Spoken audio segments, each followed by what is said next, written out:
이 시간 하나님께서 우리에게 주시는 말씀 읽도록 하겠습니다. 요나 1장 1절에서 3절까지 말씀인데요. 세번역 성경으로 제가 읽겠습니다. 주님께서 아미떼의 아들 요나에게 말씀하셨다. 너는 어서 저 큰 성읍 니느웨로 가서 그 성읍에 대고 외쳐라. 그들의 죄악이 내 앞에까지 이르렀다. 그러나 요나는 주님의 낯을 피하여 스페인으로 도망가려고 길을 떠나 욥바로 내려갔다. 마침 스페인으로 떠나는 배를 만나 배삭슬 내고 사람들과 함께 그 배를 탔다. 주님의 낯을 피하여 스페인으로 갈 셈이었다.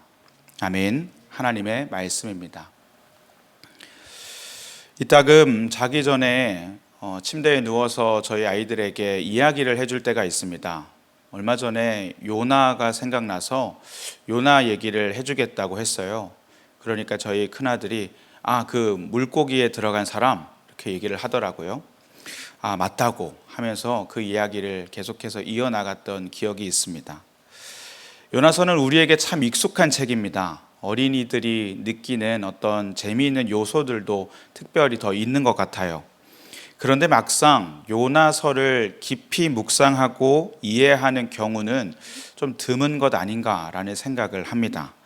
앞으로 4주간 요나서 말씀을 가지고 하나님은 오르시다라는 주제로 은혜를 나누려고 하는데요.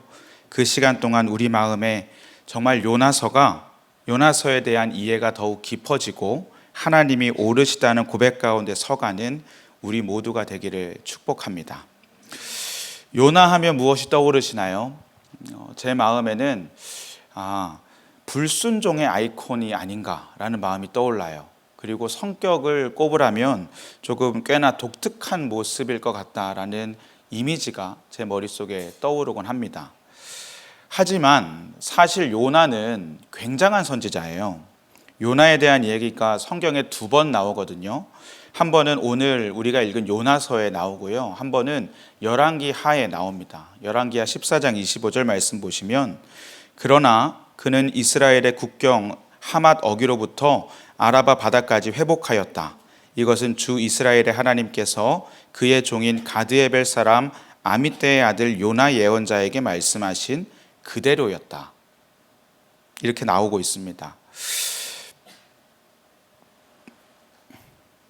이 한 절짜리 말씀인데 사실 이 말씀이 요나서 전체를 통해 요나에 대해 알아가는 것보다 훨씬 더 많은 정보를 이 열왕기하 14장 25절에 담고 있어요.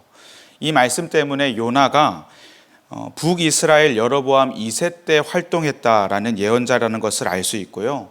이 여로보암 2세가 대단한 왕이라는 것도 알 수 있습니다. 여로보암 2세는 북이스라엘을 가장 강대하게 만들었던 왕입니다. 나라를 부강하게 했습니다. 방금 읽어드린 말씀에 여로보암이 이스라엘 국경을 하맛 어기로부터 아라바 바다까지 넓혔다라고 나와 있거든요. 이 뜻이 무엇이냐면 솔로몬 이후에 가장 넓은 영토를 차지하게 되었다라는 것을 의미합니다. 아주 대단한 것이죠. 그런데 이 일이 요나가 왕에게 전한 예언의 말씀이에요. 다시 말해서 요나는 왕 앞에 가서 이 나라의 영토가 확장될 거고 많은 부를 이루게 될 거다라고 예언을 전했습니다.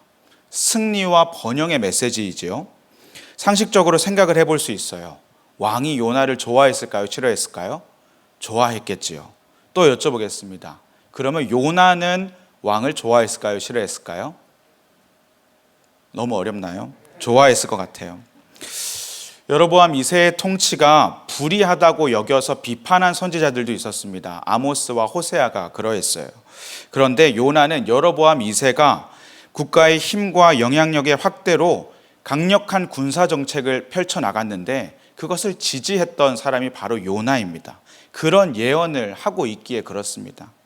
그러니까 요나는 애국적이고 때로 당파적인 민족주의자였을 것입니다.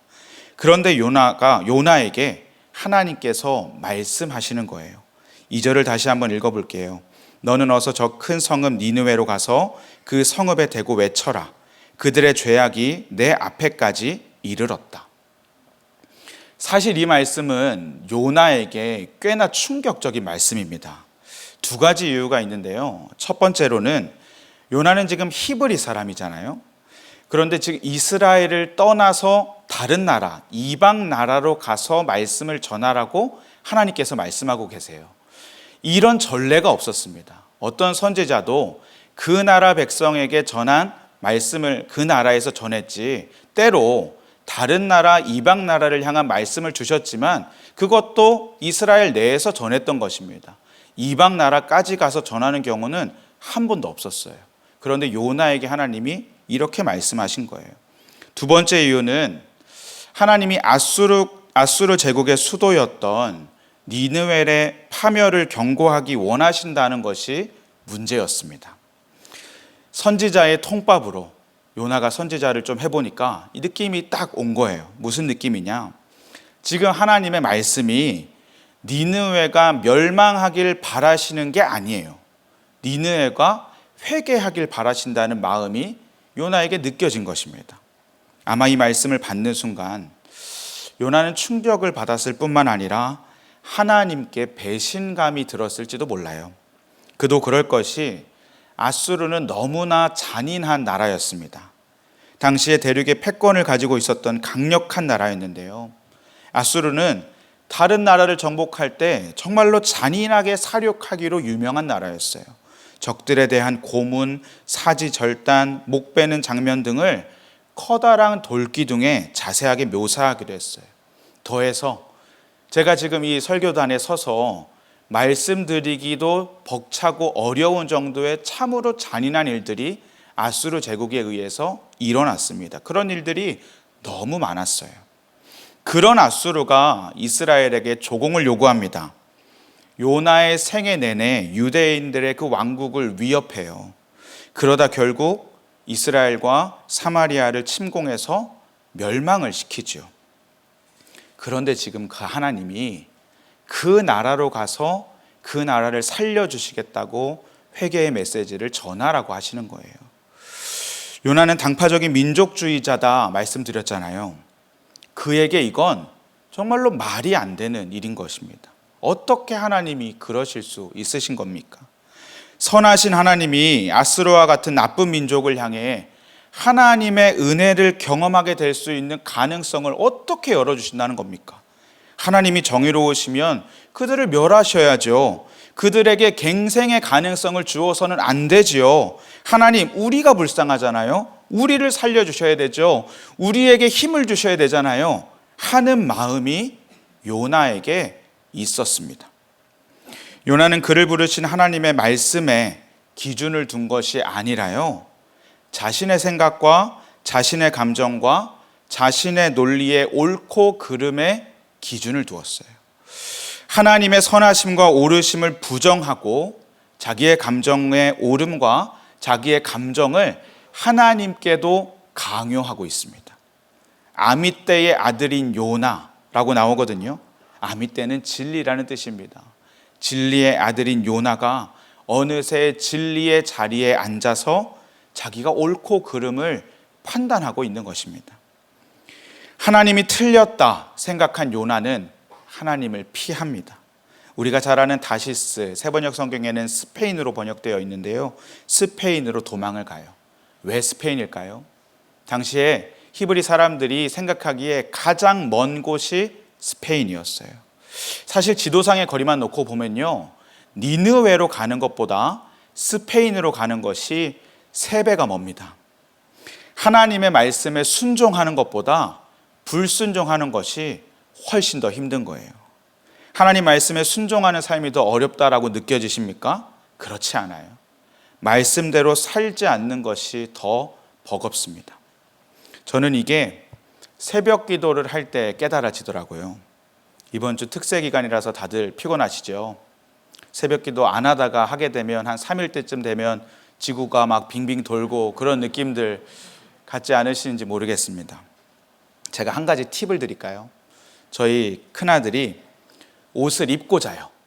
양말도 신고 잡니다. 네. 새벽에 일어나는데 둘째 아들이 먼저 일어나서 이제 옆에 누워있는 형아를 보고 그렇게 얘기하더라고요. 야, 형아가 똑똑이네, 똑똑이야. 나도 내일은 옷을 입고 자야겠어. 이러면서 형아를 부러워하는 모습을 보았습니다. 한번 해보세요. 5분 더 잘 수 있을 것 같아요. 웃자고 드리는 말씀이었고요. 새벽 기도회 이틀 남았는데 정말로 은혜가 뜨겁습니다. 함께 모여서 기도할 수 있는 자리에 꼭 오시면 좋겠어요. 제가 평소에 새벽 기도를 할 때마다 하나님의 말씀을 지키고 사는 게 더 좋다, 훨씬 편하다라는 걸 깨닫는데요. 이 마음을 언제 깨닫냐? 하루를 마무리하며 예수동행 일기를 쓸 때 깨달아요. 제가 당당히 새벽 기도를 다녀온 날은요, 예수동행 일기를 편하게 씁니다. 하나님, 오늘은 새벽을 깨우며 하루를 시작했습니다. 이렇게 쓰기 시작하는데 새벽 기도를 못 가면 뭐라고 시작해야 되지? 라는 마음에 고민을 하게 되더라고요. 한 번은 그러다가 예수동행 일기를 쓰지 못하고 그냥 하루를 넘어간 적도 있어요. 이걸 가지고 고민하는 제 자신을 보니까 너무 부끄럽더라고요. 그냥 새벽을 깨우고 하루를 시작하는 게 내 마음이 더 편하겠다. 하나님 말씀을 지키는 것이 더욱 나에게 기쁨이고 더 편한 것이구나 라는 게 깨달아졌습니다. 하나님을 피하여 길을 떠나는 요나에게 순적함도 임합니다. 3절 말씀에 마침 스페인으로 떠나는 배를 만나 배삭스를 내고 사람들과 함께 그 배를 탔다. 지금처럼 정기적인 어떤 여객선이 있는 상황이 결코 아니었습니다. 그리고 요빠에서 스페인까지 가는 배거든요. 적어도 3,000km 정도는 되는 길입니다. 그 거리였기에 상식적으로 배가 자주 있을 수 없었지요. 제가 찾아보니까 이 항해의 길이가 최대 1년까지도 갈 수 있는 길이었대요. 그럼 얼마나 만반의 준비를 해서 항해를 해야겠습니까? 결코 자주 있을 수 없는 배입니다. 만반의 대비를 하고 떠나야 하는 항해인 것이죠. 그런데 지금 마침 요빠에 도착한 요나 앞에 지금 마침 스페인으로 떠나는 배가 있는 것입니다. 배삭스를 내고 그 배에 탑니다. 여러분, 이게 하나님의 도우심일까요? 룻기 말씀을 전할 때 하나님이 보이지 않는 손을 통해서 역사하신다, 우연을 통해서 역사하신다 말씀을 드렸어요. 그런데 지금 이건요, 그 상황이 아니에요. 기억하시기 바랍니다. 내 삶에 불순종의 모습이 있는데 아무런 일이 일어나지 않을 때, 혹은 이 일이 잘 되는 것처럼 일어나는 순간이 하나님의 뜻으로 착각하시면 안 됩니다. 하나님께서 요나를 옳기 때문에, 잘하고 있기 때문에 그냥 두신 게 아니라요, 요나를 존중하기 때문에, 여러분을 존중하고 있기 때문에 기다리고 계신 거예요. 아무 일이 일어나지 않는다고 하나님의 뜻이라고 오해하지 마세요. 그렇게 요나는 하나님을 피합니다. 사실 저는 이 말씀을 읽으며 이 부분이 참 이해가 안 됐어요. 여러분, 이해가 되시나요? 지금까지 요나의 상황에 대해서 제가 쭉 말씀을 드렸는데 충분히 저도 요나가 힘든 상황인 것, 쉽지 않은 상황인 것 알겠습니다. 그런데 아무리 생각해도 이해가 되지 않아요. 이렇게까지 피할 일인가? 싫어요. 할 수 있죠. 싫다고 하면 되잖아요. 하나님께 이야기할 수 있잖아요. 하나님, 나 진짜 못하겠어요. 항변할 수 있잖아요. 지금 그런 시도도 없어요. 피하러 도망갑니다. 바로 갑니다. 아무런 이야기 없이 그냥 가요. 그런데 그 스케일도 어마어마합니다. 우리는 말씀을 알고 있으니까 요나가 결국 풍랑을 만난다는 것도 알지요. 그런데 요나는 예상하지 못했을까요? 다음 주에 더 자세히 말씀드리겠지만 풍랑 가운데 자신을 바다에 던져달라고도 합니다. 지금 무슨 말이냐? 죽기보다 내가 그 사명을 감당하는 게, 하나님 말씀에 따라 사는 게 싫다라는 거예요. 요나의 반응이 굉장히 과합니다. 비이성적이에요. 일반적인 모습이 아닙니다. 하나님의 그름을, 옳지 않음을 온몸을 다해 반항하고 있어요. 이게 무엇을 말하냐? 지금 이 문제가 요나에게 표면적으로 드러나지 않은 무언가가 있음을 말하고 있는 것이에요. 우리의 마음을 나타내는 단어가 두 가지 있습니다. 하나는 감정, 영어로 feeling이고요. 하나는 정서, emotion인데요. 그 둘의 차이, 없을 수 있겠다 생각하시지만 차이가 있어요. 가장 큰 차이는 방향이에요. 감정은요, 외부로부터 오는 자극을 내가 느끼는 것입니다. 누군가에게 어떤 상황을 통해 그게 좋든 싫든 외부로부터 오는 상황을 내가 느끼게 되는 게 감정입니다. 예를 들어서 제가 얼마 전에 눈 덮인 설악산을 보았거든요. 너무 멋있더라고요. 눈 덮인 설악산이라는 외부의 것을 제가 보면서 제 마음에 너무 멋있다, 아름답다라는 감정이 든 것입니다. 반대로 정서는 내 안에서 밖으로 드러나는 거예요. 우리의 인격 속에 이미 심겨져 있는 불안감, 부끄러움, 죄책감과 같은 마음이 어떤 상황을 마주하게 됐을 때 촉발되는 게 정서인 것입니다. 정서는 굉장히 무의식적이에요. 때때로 강박관념으로 작동하기도 하고요. 다른 사람에게는 이 일이 정말 별일이 아니고 그냥 지나갈 만한 일인데 나는 받아들이기 힘들 때가 있어요. 그때 애써 내가 내재해 두었던 내 마음의 정서가 솟아나는 거예요. 요나가 지금 그 정서가 터진 것입니다. 터져 나온 것이에요. 히브리 사람들이 겪었던 민족적 경험이 있죠. 북왕국이 아수르에 멸망하고 남유다는 바벨론에 의해 멸망해요. 성전도 파괴돼요. 얼마나 무기력합니까? 아무것도 할 수 없는 무력감에 사로잡혔을 거예요.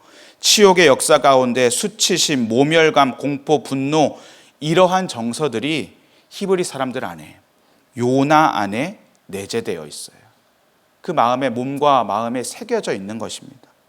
그런데 하나님이 니느웨에 가서 회개의 메시지를 전하라고 하세요. 하나님이 지금 요나의 정서를 건드리세요. 하나님의 건드리심으로 인해서 요나의 마음이, 그 정서가 폭발됐어요. 그러니까 어떻게 합니까? 하나님을 피하는 것으로 그 마음이 드러나요. 온 마음을 다해서 하나님이 틀렸다고 항변하는 거예요. 결국 그 마음을 다잡지 못하고 하나님께 등을 돌려 멀리 스페인까지 도망을 갑니다. 결국 그가 바다에 몸을 던져 죽기에 이르기까지 됩니다. 하나님은 요나를 부정적인 정서의 그 정서를 사랑으로 덮기를 하나님은 원하시는데, 회복하길 원하시는데, 지금 요나는 하나님의 말씀보다, 아니 하나님보다 자기 마음속의 그늘이, 부정적인 정서가 더 큰 거예요. 이게 요나에게 우상입니다. 제게도 하나님보다 제 마음의 그늘을 더 크게 여기는 우상이 있어요. 제가 목사의 아들로 자라왔다고 몇 번 말씀을 드렸는데요. 목사의 아들로 자라온 것이 너무나 큰 은혜고 축복이지만, 제가 2번 경험할 수 있다면 이거 하기 싫다, 하기 안 했으면 좋겠다라고 말씀드린 적도 있어요. 슬픈 고백이기도 한데요. 사실 제가 그 가운데 제가 목사의 자녀로 제 스스로 느낄 때 힘들게 자라왔다고 여기는 것이 제 의가 되어서 하나님 안에서 자유함을 누릴 수 있는 부분조차 스스로 거부하고 내가 옳다라고 여기는 모습이 제게 있더라고요. 제가 말씀을 준비하면서도 이 부분이 좀 조심스러울 수도 있겠다라는 생각이 듭니다. 하지만 제 고백으로 들어주셨으면 좋겠어요. 저희 가정에 2 아들이 있어요. 눈에 넣어도 아프지 않은 아들들입니다. 부끄러운 고백이지만 제가 저희 아들들한테 해주는 것보다 저희 아이들이 저를 더 많이 사랑해줘요. 저희 큰아이가 올해 1학년이 되어 어린이국에 올라왔습니다. 이 아이가 너무 좋아해요. 무엇을 좋아하냐? 아빠가 설교하는 걸 좋아합니다. 토요일에 물어요. 내일 아빠가 우리 설교야? 제가 윤현부 전도사님이 한동안 공석이어서 설교를 계속 들어갔었거든요. 그래, 아빠가 설교야 라고 얘기하면 너무 좋아해요. 뭐 그렇다고 설교 내용을 딱히 기억하고 있는 것 같지는 않은데, 아빠가 그냥 자기가 드리는 예배에 설교자로 서 있다는 것 자체가 좋은 것 같아요. 그런 아이가 예배당에서 멀리 서 있는 저를 보면 인사를 합니다. 아주 귀엽게 인사를 하죠. 손을 이렇게 딱 붙여가지고 이렇게 인사를 해요. 그럼 저는요, 고개만 살짝 까딱합니다. 몇 번 그런 적이 있어요. 제가 그럴 때마다 집에 와서 저희 아내에게 그 이야기를 해줬어요. 오늘 큰애가 첫째가 이러더라. 오늘은 이랬어 뭐 이런 얘기를 할 때 어느 날 아내가 저에게 그런 말을 하더라고요. 아들이 인사하는 게 부담돼서 그래? 안 했으면 좋겠어? 제가 그 질문을 받고 조금 당황했어요. 근데 대답을 했습니다. 아니, 그건 아니지. 인사해야지. 대답했어요. 그런데 아내가 제가 말하는 중에 아들의 인사가 계속 부담으로 느껴지는 것처럼 이야기를 한다는 거예요. 그러면서 물어요. 만약 다른 아이들이 여보 보면서 그렇게 손 흔들어도 고개만 까딱이고 말아? 아니거든요. 제가 두 손 흔들면서 반갑게 인사하거든요. 사실 부끄러워서 제가 더 이상 아내랑 이야기를 하지 못했습니다. 그 이야기를 나눈 날 어찌하다가 제가 주일이었는데 사택에서부터 여기 교회 주차장을 지나서 비전센터에 가기까지 아들과 둘이 비전센터에 갔던 길이 있습니다. 그런데 그 가는 길에 저희 큰애가 제 손을 먼저 잡더라고요. 보통 손은 제가 먼저 잡습니다. 그런데 그날은 아들이 먼저 잡았어요. 그런데 제가 뺐어요. 이유는 단 하나예요. 다른 아이들이 보니까요. 아내에게 이 말들을 차마 다 하지 못했는데 정말 제 안에 그 마음이 있는 걸 봤어요. 주일에 교회에서 저를 향한 아들의 사랑이 부담스럽더라고요. 왜 그럴까? 제 안에 부정적인 경험들, 오랜 시간 제 삶에 켜켜이 쌓아온 것들로 불신이 있는 거예요. 내가 어린이국의 다른 아이들보다 내 아들을 사랑하는 모습을 보이면 성도님들이 싫어할 거야 라는 마음이에요. 이게 목회야. 이게 잘하는 거야 라는 의로움이 제게 있어요. 사실 어렸을 때부터 그렇게 자라온 목사의 아들로서 제가 그 모습이 너무 싫었거든요. 그런데 제가 목사가 되고 결혼을 하고 아이를 키우면서 우리 아들들에게는 그런 상처 주지 말아야지 하는 마음도 분명히 있어요. 목사의 아들로서 복된 삶을 누리게 해줘야 되지. 분명 하나님의 마음은, 하나님의 말씀은 그게 맞으니까.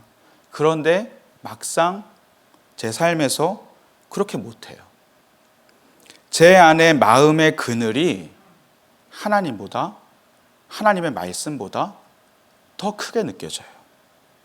주님께서 계속 저를 향한 아들의 사랑을 통해서 그 그늘을 직면하게 하시는데, 사랑으로 덮길 원하시는데, 여전히 제 마음에는 제가 옳다고 그 사랑을 거부하고 있어요. 제 안에 상처가 옳다고 여기는 거예요. 하나님의 사랑 안에 온전히 거하는 것을 제가 거부해요. 하나님을 피하고 있어요. 이미 하나님께서 충분한 행복과 기쁨을 제게 허락하셨는데 제가 그것을 온전히 누리지 못해요. 목사인 저도 하나님의 오르심을 온몸으로 틀렸다고 항변하고 있어요. 하나님, 더 이상 이 말씀 하지 마세요. 저 그냥 제가 옳다고 생각하는 대로 목회할게요. 살 거예요. 그런 마음이 제게 있는 거예요. 오늘의 말씀을 준비하며 굉장히 마음이 불편했습니다. 제가 이 말씀을 통과하지 못했기 때문이에요. 그러기에 저는 요나 같은 사람입니다.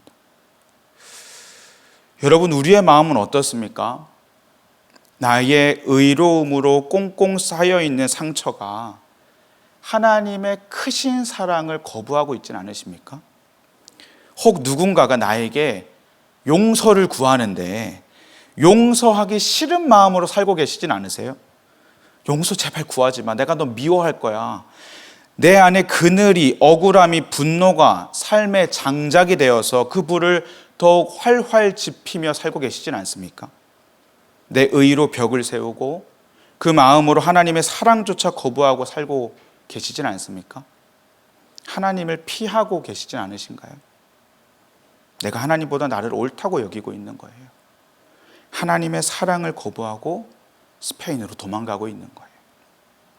상처, 미움, 내 마음의 그늘은 십자가에 못 박았음을 선포하시기 바랍니다. 주님께서 그분의 사랑으로 우리를 회복하실 것입니다. 내 안에 용서하기 어려운 이들 관계 가운데 하나님, 정말 이 사람 용서하라고 하시면 하나님 내 마음 몰라주시는 거죠. 용서하지 않아도 될 이유를 아무리 만들면 무엇합니까? 우리가 하나님께 한 것에 비하면 아무것도 아니지 않습니까? 우리를 위해서 예수 그리스도께서 못 박히셨잖아요. 내 마음에 있는 그늘, 이 그늘이 실체가 없는 것처럼 보이지만 사실 이 그늘이 내 삶에 지대한 영향을 미쳐요. 이 그늘이 나를 잡아삼키기도 합니다. 이 그늘로 인해 하나님의 말씀이 들리지 않을 때도 있어요. 내 마음의 상처는 어쩔 수 없어, 이게 옳아 여기는 거예요. 하나님에 대한 확실한 이해가 없으니까, 하나님의 사랑을 누리는 마음이 없으니까 신앙생활에서 분노와 짜증, 두려움에 사로잡히고 하나님과 정반대의 방향으로 가고 있어요. 하나님이 하나님의 사랑 안에서 자유하라고 하시는데도 그 말이 들리지 않아요. 우리가 하나님을 그만큼 잘 몰라서 그래요. 요나나 우리나 마찬가지예요. 하나님의 메시지를 오해하고 있어요. 잊지 마시기 바랍니다. 여러분, 아무리 짙어봤자 우리가 하나님 안에서 그분의 사랑을 누린다면 그 그늘이 아무리 짙어도 아무것도 아니에요. 아무리 짙은 어두움도 그게 무슨 상관입니까? 한 줄기 빛만 있으면 사라지는 걸요. 하나님의 사랑으로 살 수 있습니다. 우리의 마음의 그늘이 사라지는 거예요. 이 마음의 그늘에서 벗어나길 바랍니다. 어떻게 하면 벗어날까요? 그늘을 의식하셔야 돼요. 그늘을 내 마음에서 꺼내봐야 해요. 직면해야 해요.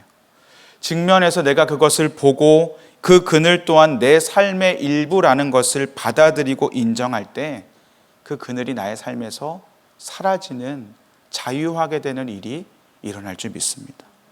하나님이 왜 요나를 부르셨을까요? 1장에 그 얘기가 나오지 않아요. 4장까지 읽으면 나오나요? 아니요, 나오지 않아요. 4장까지 다 읽으면요, 정말 요나는 부름받을 만한 이유가 하나도 없는 사람이구나 라는 마음이 들어요. 그런데 그 하나님이 요나를 부르셔서 그 마음의 그늘을 주님의 사랑으로 덮고 계세요. 복음이 이런 것입니다. 도대체 부름받을 이유 없는 우리가, 그런 우리를 하나님께서 부르셨어요. 그 사랑의 마음을, 그런데 우리는 온전히 누리지 못하고 살아가고 있어요. 하나님이 오르시기에 오르신 하나님의 의지대로 우리는 하나님의 인도함대로 나아가는 것입니다. 이게 복음이고 이게 하나님의 일하심의 방식이에요. 여러분, 하나님을 피하지 마세요. 가장 오르신 하나님께 내 안의 상처를 내놓으시기 바랍니다. 나의 의로 꽁꽁 싸매 있던 그 그늘을 주님께 내놓으시기 바랍니다. 가장 오르신 하나님께서 당신의 사랑으로 우리를 덮어주실 것입니다. 이 시간 함께 찬양하겠습니다.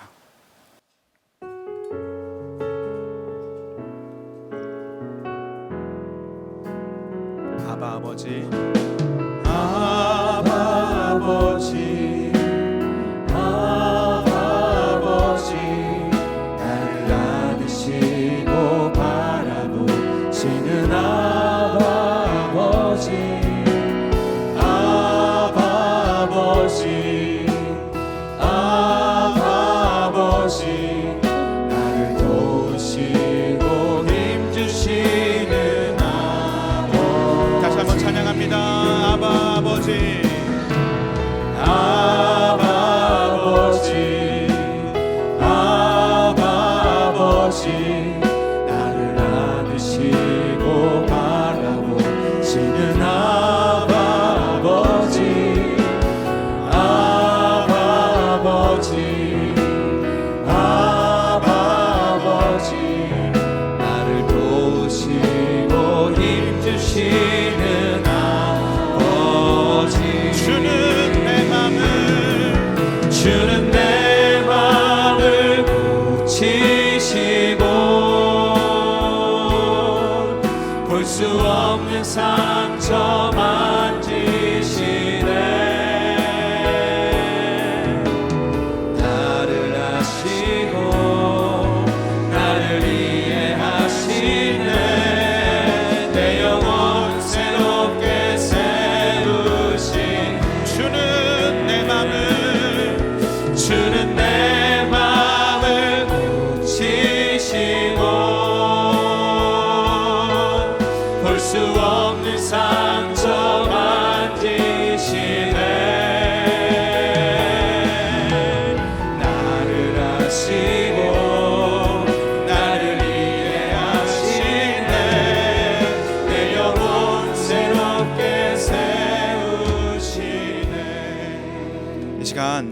함께 기도하겠습니다. 첫째로 기도할 때 하나님보다 더 옳게 여기는 나의 상처를 주님 앞에 내어놓게 하여 주시옵소서. 주님께서 우리가 자유하기 원하십니다. 그분의 사랑을 더딥혀주기 원하십니다. 그런데 여전히 내 마음에 상처를 붙잡고 살아가고 계시지 않습니까? 우리 안에 오르신 하나님에 대한 마음이 없어서예요. 주님보다 나의 상처를 더 옳게 여기는 마음의 그늘 때문입니다. 주님, 내가 그 그늘을 십자가에 못 박겠습니다. 주님 앞에 내어놓습니다. 주님의 사랑을 덧입으며 나아가겠습니다. 하나님보다 더 옳게 여기는 나의 상처를 주님 앞에 내어놓게 하여 주옵소서. 우리가 함께 기도하며 나아갑니다. 아버지, 주는 내 마음을 치시고 볼 수 없는 상처 만지시네. 아버지, 우리 안에 오르신 하나님에 대한 마음 하시고 주님보다 나의 상처를 더 옳게 여기는 내 마음 하시네. 주님, 내가 그 은혜를 주님 앞에 내어놓고 주님의 사랑에 의지하며 나아가겠습니다. 나보다 더 오르신 하나님, 내가 치시고 내가 채로 살아갑니다. 볼 수 없는 상처 만지시네. 주님을 더 하여 주시옵소서. 나를 이해하시네. 내 영혼 새롭게 둘 번째 기도할 것은 가장 오르신 하나님을 신뢰하며 하나님의 사랑을 온전히 누리는 자들이 되게 하여 주시옵소서. 더 이상 하나님을 피하여 달아나지 마시기 바랍니다. 오르신 하나님을 신뢰하며 하나님의 사랑 안에 거하는 자로 살아가겠습니다. 믿음으로 선포하시기 바랍니다. 특별히 관계에 어려움이 있으신 분, 내가 용서해야 하는 사람이 있습니까? 상황이 있습니까? 내 판단에, 내 오름에 나는 용서할 수 없어. 그 마음은 십자가에 못 박으시기 바랍니다. 주님의 사랑을 의지하시기 바랍니다. 나의 의로움을 내려놓고 가장 오르신 주님을 신뢰하며 나아가게 하여 주시옵소서. 주님의 이름 크게 한번 부르고 우리가 뜨겁게 기도하며 더 깊은 자리에 나아갑니다. 주여,